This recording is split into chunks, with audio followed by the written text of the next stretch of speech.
Hi అందరికీ తిరిగి మన యూట్యూబ్ ఛానల్కి స్వాగతం. జూన్ 18, 2025 మనం ఈరోజు భారతీయ స్టాక్ మార్కెట్ అప్డేట్లకు స్వాగతం.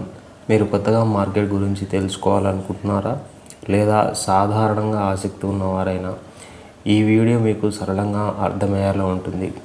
Nifty, Sensex, top gainers, top losers వీటి అప్డేట్స్తో పాటు మనకు ముఖ్యమైన అంశాలను ఇందులో చర్చిద్దాం.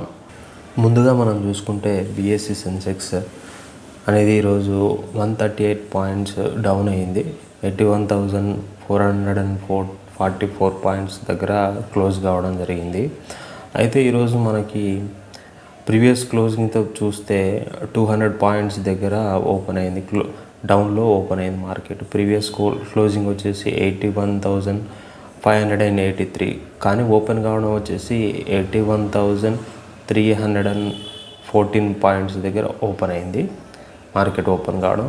కానీ ఈరోజు హై ఎంత వెళ్ళిందంటే 81,858 వరకు హైకి వెళ్ళింది ఈరోజు మార్కెట్. అదేవిధంగా లోకి ఎంత వచ్చింది అంటే ఈరోజు ఓపెనింగ్ కంటే లోకి ఎంత వచ్చింది, 81,237 పాయింట్స్ లో చూపించడం జరిగింది. ఇది ఓవరాల్గా ఈరోజు మార్కెట్ అనేది దుడుకులతో ఉందన్నమాట. మనం ముఖ్యంగా చూసుకోవాల్సింది ఈరోజు బిఎస్సి 30లో ఓవరాల్గా మనకి 10 స్టాక్స్ మాత్రం పాజిటివ్గా మూవ్ అయ్యాయి. మిగతా ఆల్మోస్ట్ 20 స్టాక్స్ అనేది నెగిటివ్గా క్లోజ్ కావడం జరిగింది.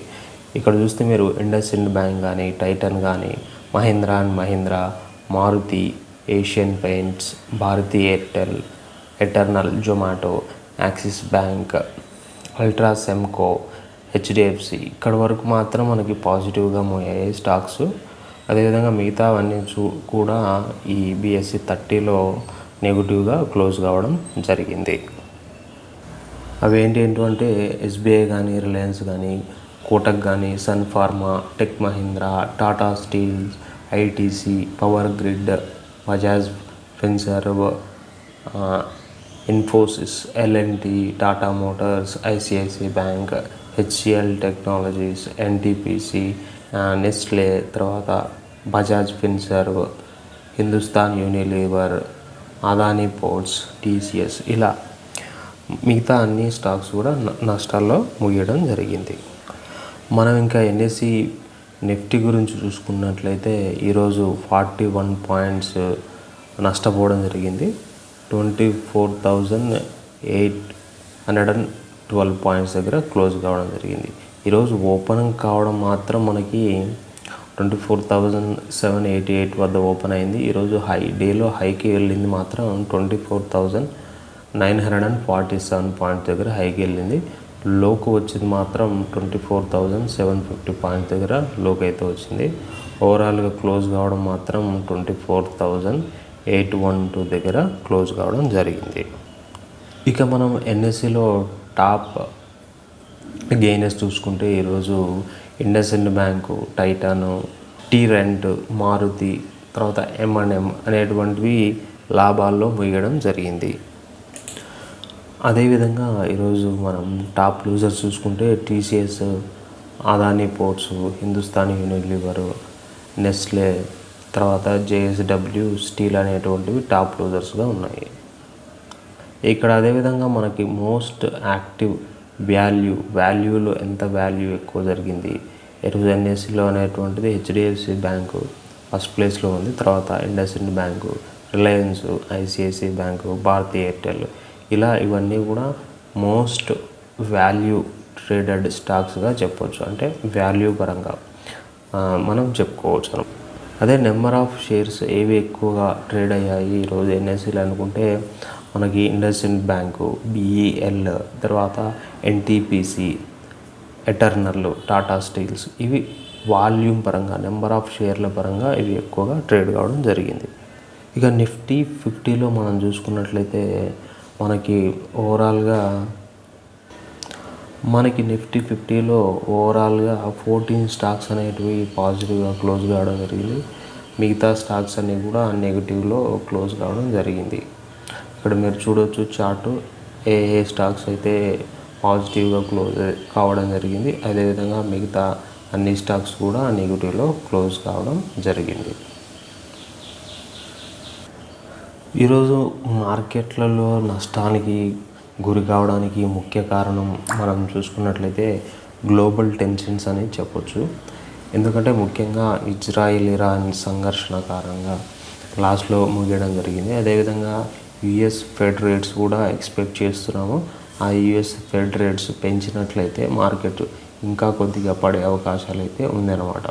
మనం మిడిల్ ఈస్ట్లో టెన్షన్స్ వల్ల, అదేవిధంగా చమురు ధరలు పెరగడం వల్ల మార్కెట్పై ఒత్తిడి ఏర్పడింది. చమురు ధరలు పెరిగితే కంపెనీల ఖర్చులు ఆబ్వియస్గా పెరుగుతాయి కాబట్టి వాటి లాభాలు తగ్గుతాయి. దీనివల్ల కూడా స్టాక్ల మార్కెట్, అదేవిధంగా స్టాక్స్ ధరల్లో పడిపోవడం జరుగుతుంది. అలాగే యుఎస్ ఫెడ్ రిజర్వ్ వడ్డీ రేట్ల నిర్ణయం కోసం ఇన్వెస్టర్లు జాగ్రత్తగా ఎదురు చూస్తున్నారు. మనం వాటి నిర్ణయం తర్వాత మార్కెట్స్ ఎలా ఉంటాయి అనేటువంటి దాని గురించి మాట్లాడుకుందాం. అయితే ఇక్కడ మనం గమనించాల్సింది, మొత్తం మార్కెట్ పడిపోయినప్పటికి కూడా బ్యాంకింగ్ కానీ, కన్జ్యూమర్ డ్యూరబుల్స్, అదేవిధంగా ఆటో సెక్టర్లు చిన్న లాభాల్లో ముగిశాయి. ఇవి కూడా మన ఎక్స్పెక్ట్ చేసినంత లాభాలు అయితే ఏం లేవు, కానీ స్వల్ప లాభాల్లో ఈ సెక్టర్లు అనేటువంటిది క్లోజ్ కావడం, పాజిటివ్గా క్లోజ్ కావడం జరిగిందనమాట. అదేవిధంగా మనం చూసుకున్నట్లయితే ఐటీ కానీ, మెటల్స్ మరియు రియల్ ఎస్టేట్ సెక్టర్లు అత్యధికంగా ఈరోజు నష్టపోవడం జరిగింది. దానికి మెయిన్ రీజన్ వచ్చేసి గ్లోబల్ మార్కెట్లోనూ ఉన్నటువంటి అనిశ్చితి వల్ల, అదేవిధంగా ఐటీ సెక్టర్ ఎక్కడన్నా దెబ్బతింటుంది అనేటువంటి ఒక ఊహాగానాల వల్ల, అదేవిధంగా కమోడిటీ ధరలు తగ్గడం వల్ల మెటల్స్ ప్రభావితం కావడం జరిగిందనమాట.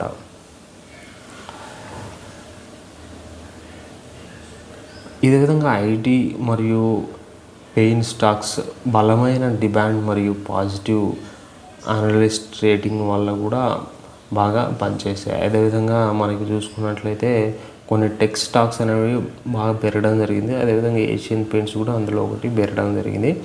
మనకి ఇది ఫార్మా అనేటువంటిది ఎందుకు పడుతుంది 2-3 రోజులుగా అని చూసుకుంటే, అది డొనాల్డ్ ట్రంప్ ఫార్మా టారిఫ్స్ గురించి చేసిన వ్యాఖ్యల వల్ల ఈ కొన్ని ఫార్మా కంపెనీ స్టాక్స్ అయితే బాగా పడడం జరిగింది. అదేవిధంగా టాటా మోటార్స్ షేర్ కూడా పడిపోవడం జరిగింది. జేఎల్ఆర్ కంపెనీలో ఉన్నటువంటి నష్టాల వల్ల కూడా టాటా మోటార్స్ పడడం జరిగింది అనమాట. అదేవిధంగా ఈ స్టాక్స్లో కొద్దిగా సెల్లింగ్ ఒత్తిడి కనిపించింది. అందువల్ల కూడా ఈ స్టాక్స్ తగ్గి ఉండవచ్చు. ఇక్కడ మనం గుర్తుపెట్టుకోవాల్సింది, మనకి మెటల్స్ చూసుకున్నట్లయితే వెండి కానీ, బంగారం ధరలు కానీ బాగా ఈ మధ్యకాలంలో బాగా పెరగడం జరుగుతుంది. అదేవిధంగా ఎంసీఎక్స్ స్టాక్ ఎక్స్చేంజ్లో చూసుకుంటే వెండి ధరలు అనేటువంటి రికార్డు స్థాయిలో 1,09,250 రూపాయలు పర్ కేజీకి చేరుకున్నాయి. ఇప్పుడు మనం చూసుకుంటే 2025లో 1,10,000 నుంచి 1,23,000కి చేరవచ్చని అనలిస్టులు అంచనా వేస్తున్నారు. కానీ ఇది ఎప్పుడు జరుగుతుందనేది మనకు తెలియదు. ఇది ఒక అంచనా మాత్రమే. దీన్ని మీరు ప్రామాణికంగా తీసుకొని ట్రేడింగ్ అయితే చేయవద్దనమాట. ఇక్కడ మనం చూసుకున్నట్లయితే ఈరోజు ఇండియన్ రూపీ వర్సెస్ డాలర్ ఎలా జరిగింది అనే దాని గురించి మనం చూసుకోవాలి. ఇప్పుడు చమురు ధరలు అయితే పెరగడం జరిగింది మిడిల్ ఈస్ట్లో ఉన్న టెన్షన్స్ వల్ల. అదేవిధంగా ఆ టెన్షన్స్ ద్వారా మనకి ఈరోజు 18 పైసలు అయితే రూపాయి పడిపోవడం జరిగింది. యూఎస్ డాలర్తో పోలిస్తే 86 రూపీస్ 24 పైసా వద్ద చేరింది. అదేవిధంగా ఇది దాదాపు గత 2 నెలలు చూస్తూ ఒక లోయెస్ట్ పాయింట్కి అయితే చేరుకోవడం జరిగిందనమాట. ఈరోజు ఇజ్రాయెల్ ఇరాన్ మధ్య పెరుగుతున్న సంఘర్షణలు, చమురు ధరలు పెరగడం, ఇది భారతీయ మార్కెట్లపై ప్రభావం చూపింది చాలా ఎక్కువగా చమురు ధరలు ద్రవ్యోల్బణానికి దారితీస్తాయి. అదేవిధంగా రవాణా మరియు తయారీ పరిశ్రమలపై ప్రభావితం చూపిస్తాయి. కాబట్టి మీరు ట్రేడ్ చేసేటప్పుడు జాగ్రత్తగా ఉండాలి. ఇది దీర్ఘకాలికంగా ద్రవ్యోల్బణం పైన మనకు ఒత్తిడి తెచ్చే అవకాశం ఉంది. ద్రవ్యోల్బణం అంటే ఏం లేదు, మనం ఉపయోగించే సేవల్లో కానీ, వస్తువుల్లో కానీ వాటి యొక్క ధరలు పెరుగుదలనే ద్రవ్యోల్బణం అంటారు. మనం ఇన్ఫ్లేషన్ అంటామన్నమాట. ఇన్ఫ్లేషన్ పెరిగినట్లయితే మనకి కాస్ట్ ఆఫ్ ప్రొడక్షన్ కానీ, కాస్ట్ ఆఫ్ సర్వీసెస్ కానీ, కాస్ట్ ఆఫ్ కన్జ్యూమర్ డ్యూరబుల్స్ కానీ పెరగడం అనేది జరుగుతుందన్నమాట. ఇన్వెస్టర్లు మనకి ఈరోజు యుఎస్ ఫెడ్ రిజర్వ్ గురించి నిర్ణయం తీసుకోవడం కోసం ఎదురు చూస్తున్నారు. వడ్డీ రేట్లు ఎక్కువగా ఉంటే బాండ్స్, అదేవిధంగా ఫిక్స్డ్ ఇన్కమ్ ఇన్వెస్ట్మెంట్స్తో పోలిస్తే స్టాక్స్ కొద్దిగా ఆకర్షణీయంగా మనకి ఉండకపోవచ్చు. సో మనకి ఎప్పుడైతే వడ్డీ రేట్లు పెరుగుతాయో అప్పుడు ఆబ్వియస్‌గా ఇన్వెస్టర్లందరూ ఫిక్స్డ్ డిపాజిట్స్ కానీ, బ్యాంక్ డిపాజిట్స్ కానీ వెళ్ళడం జరుగుతుందనమాట. సో, ఇది మార్కెట్స్, యూఎస్ ఫెడరల్ రిజర్వ్ వడ్డీ రేట్లపై తీసుకునేటువంటి నిర్ణయాలపై ఆధారపడడం అనేది జరుగుతుందనమాట. మనం నెక్స్ట్ చూసుకోవాల్సింది ఓస్వాల్ పంప్స్ ఐపీఓ అలాట్మెంట్ ఈరోజు ఫైనలైజ్ అయింది. ఇన్వెస్టర్లు ఎన్ఎస్ఈ, బీఎస్ఈ లేదా ఎంయూఎఫ్జీ ఇంట్రిమ్ ద్వారా ఆన్లైన్‌లో స్టేట్మెంట్ చెక్ చేసుకోవచ్చు. లిస్టింగ్ త్వరలో జరగనుందనమాట. సో, మీరు ఓస్వాల్ పంప్స్ ఐపీఓకి అప్లై చేసినట్లయితే మీకు ఈరోజు అలాట్మెంట్ జరిగింది. అవి వచ్చాయా లేదా అనేది మీ డీమ్యాట్ అకౌంట్‌లో చెక్ చేసుకోవచ్చు. ఈరోజు అదేవిధంగా బజాజ్ ఫైనాన్స్ అనేటువంటిది జూన్ 16, 2025 నుండి స్టాక్ స్ప్లిట్ మరియు బోనస్ ఇష్యూ ప్రకటించడం జరిగింది. ప్రతి షేరుకు 4 షేర్ల బోనస్ షేర్లు ఇస్తారనమాట. మరియు ప్రతి షేరు 2 షేరుగా విభజించడం జరుగుతుంది. మొత్తం 10 షేర్లు వస్తాయన్నమాట. So, if you are a investor of Bajaj finance stock, go and check in your demat whether bonus share కానీ, అదేవిధంగా మీకు స్టాక్స్ స్ప్లిట్ కానీ జరిగిందా లేదా అనేటువంటిది కన్ఫర్మ్ చేసుకోండి. ఇప్పుడు మనం చూసుకుంటే ఇంకా అప్కమింగ్ ఐపీఓస్ గురించి మనం మాట్లాడుకుంటే హెచ్డిఎఫ్సి బ్యాంక్స్ సబ్సిడరీ అయినటువంటి హెచ్డిబి ఫైనాన్షియల్ సర్వీసెస్ అనేటువంటిది ఈ జూన్ చివరి ఈ మంత్ చివరికి మనకి ఒక 12,500 కోట్లకి ఐపీఓకి రావడానికి ప్లాన్ చేస్తుంది అనమాట. ఇది భారతదేశంలో ఎన్బిఎఫ్సిస్లో అతి పెద్దది కావచ్చు అనేటువంటిది మార్కెట్లో ఒక అంచనా వేయడం అనేది జరుగుతుందన్నమాట. మనం ముఖ్యంగా ఇక స్టాక్ మార్కెట్స్ గ్లోబల్ ఈవెంట్స్ గురించి చెప్పుకున్నప్పటికీ కంపెనీ పనితీరు మరియు ఇన్వెస్టర్ సెంటిమెంట్ వంటి కారణాల వల్ల హెచ్చుతగ్గులకు గురవుతూనే ఉంటాయి. ఉదాహరణకి ఈరోజు మనం మార్కెట్ పడింది కారణం అయితే చమురు ధరలు మరియు గ్లోబల్ అనిశ్చితుల వల్ల అయితే జరిగింది అనేది మనకు తెలుస్తుంది. ఇక మనం వేచి ఉండాల్సిందే, ఓపిక చూడాలి, దీర్ఘకాలిక ఇన్వెస్ట్మెంట్ పైనే దృష్టి పెట్టాలి. మీరు స్టాక్ మార్కెట్ కొత్తవారైతే మీకు చెప్పడం ఒకటే, మీరు invest in stock market with little amount and invest in bunch of stocks, not in a single stock. అదేవిధంగా better to go start your journey with mutual funds compare to individual stocks. అదేవిధంగా మీరు mutual funds కంటే కూడా మనకి ఈటీఎఫ్స్కి వెళ్ళడం అయితే మంచిదనేటువంటి సలహా ఇవ్వడం జరుగుతుంది. మనం ఇక్కడ గుర్తుపెట్టుకోవాల్సింది ఈరోజు డిస్కస్ చేసిన ఎంటైర్ పోర్ట్ఫోలియో అంటే ఏ స్టాక్ అయితే పెరిగింది, ఈ స్టాక్స్ పడ్డాయి, ఈ స్టాక్స్ పెరిగాయని చెప్పడం జరిగింది కదా, అది మనం ఒక అవగాహన, ఒక ఎడ్యుకేషనల్ పర్పస్ మాత్రమే చెప్పడం జరిగింది. కాబట్టి ఇక్కడ మేము చెప్పిన సలహాలు, సూచనలు బట్టి మార్కెట్లో మీరు ఆ షేర్లలో అయితే ఇన్వెస్ట్ చేయొద్దు. ఎప్పుడైతే మీరు ఇన్వెస్ట్మెంట్ చేయాలి అనుకుంటున్నారో మీరు ముందుగా ఆ కంపెనీ గురించి కానీ, అదే గ్రూప్ ఆఫ్ కంపెనీస్ గురించి కానీ బాగా నిర్ణయం తీసుకోండి, బాగా అవగాహన తెచ్చుకోండి. వాటి ఫైనాన్షియల్ ఏ విధంగా ఉంది, వాటి యొక్క ప్రాఫిటబిలిటీ ఎలా ఉంది, అందులో ఉన్నటువంటి డైరెక్టర్స్ ఎవరు, దాంట్లో ఉన్నటువంటి సిఇఓ ఎవరు, సిఎఫ్ఓ ఎవరు, అంటే ఇవన్నీ కూడా మనం ఫండమెంటల్ అనాలిసిస్ అని చెప్పడం జరుగుతుంది. అదేవిధంగా దాని యొక్క టెక్నికల్ అనాలిసిస్, స్టాక్ యొక్క టెక్నికల్ అనాలిసిస్ ఎలా ఉంది, ఇవన్నీ తెలుసుకున్న తర్వాతనే మీరు స్టాక్ మార్కెట్లో ఇన్వెస్ట్ చేయవలసిందిగా కోరుతున్నాము. Better to start your journey in stock market with mutual funds or ETFs rather than investing in single stocks. So, అదేవిధంగా మ్యూచువల్ ఫండ్స్లో కానీ, ఈటీఎఫ్స్లో కానీ, సింగిల్ స్టాక్స్లో కానీ పెట్టుబడి పెట్టేటప్పుడు మీరు యొక్క దీర్ఘకాలికంలో పెట్టుబడి పెట్టడం మంచిది. అంటే more than 10 years, 15 years, 20 years అలా టైం హారిజన్ ఉంచుకొని ఇన్వెస్ట్ చేసినప్పుడే మీకు ఈ స్టాక్ మార్కెట్స్లో మంచి లాభాలు రావడం జరుగుతుంది. స్టాక్ మార్కెట్ ఇన్వెస్ట్మెంట్ చేసి ఈరోజు ఇన్వెస్ట్ చేసి రేపు లాభాలు తీసుకుందామంటే అది లాభాల్లో వచ్చే ఆవశ్యకత అయితే చాలా తక్కువగా ఉంటుంది. So, better to invest for long terms if you want to get more returns from markets. అదేవిధంగా ఈరోజు మార్కెట్ సమ్మప్ చూసుకుంటే యుఎస్ ఫెడ్ రిజర్వ్ వడ్డీ రేట్ల నిర్ణయం మరియు చమురు ధరల కదలికపై దృష్టి పెట్టాలి అవసరమైతే చాలా ఉంది. ఇవి మార్కెట్ దిశను ప్రభావితం చేయవచ్చు. అలాగే ఓస్వాల్ పంప్స్ ఐపీఓని అప్డేట్ చెక్ చేయండి. అదేవిధంగా బజాజ్ ఫిన్సర్వ్ స్టాక్ స్ప్లిట్ కానీ, బోనస్ ఇష్యూ కానీ అవన్నీ చెక్ చేసుకోండి. అదేవిధంగా ఇన్వెస్ట్ చేయాలనుకున్నప్పుడు మంచిగా రీసెర్చ్ చేసి ఇన్వెస్ట్ చేయండి. మీకు ఎటువంటి సందేహాలు ఒక ఫైనాన్షియల్ అడ్వైజర్ని who is registered with SEBI securities exchange board of ఇండియాతో రిజిస్టర్ అయినటువంటి ఫైనాన్షియల్ అడ్వైజర్ దగ్గర మీరు సంప్రదించి సలహాలు, సూచనలు తీసుకోవచ్చు.